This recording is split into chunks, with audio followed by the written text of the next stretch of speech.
I love reading the stories of Daniel, and Daniel's set in the time of the exile. So when Jerusalem was destroyed and people were taken off into exile in Babylon, Daniel and his mates were part of that group that were taken off into exile.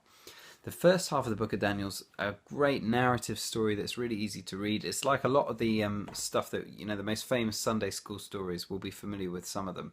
And the second half of Daniel's all these crazy visions, but we'll deal with that when we get there. I just want to draw a point from Daniel chapter 1 and the way that Daniel and his friends behave in this new culture that they find themselves in. They are specially selected to come and be trained. They get free university fees paid for them. They get to eat whatever they want from the king's table. And that is an incredible thing. I heard a talk that Tim Ross gave on this at Soul Survivor one year, and he was saying about how, you can imagine them sitting there while everybody else around them is eating steak or ice cream or, fish and chips or whatever. And they're there with their carrots and their water. How difficult that must have felt for them. They would have been thought of as weird, the ones that are eating carrots and water. They're so strange. Why would they do that?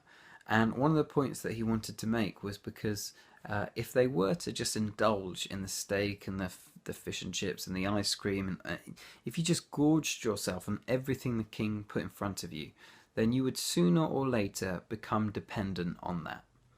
And we all know that experience, don't we, where there's something that we've so spent ourselves on or enjoyed, or we see it as a stress reliever or whatever it might be, that we become in a way dependent on that. And if it's taken away from us, we feel like we're not quite ourselves, we're not really able to function.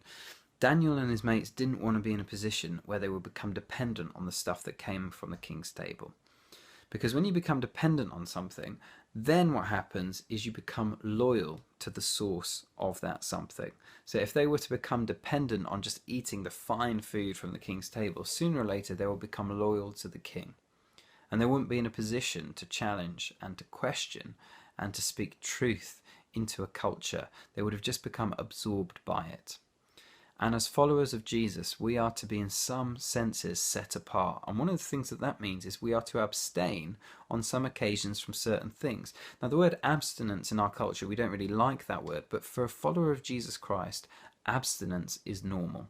There are to be things that we will just say no to because God has said no to them. So there are obvious things that we might talk about, sex outside of marriage and things like that. Pornography would be another one.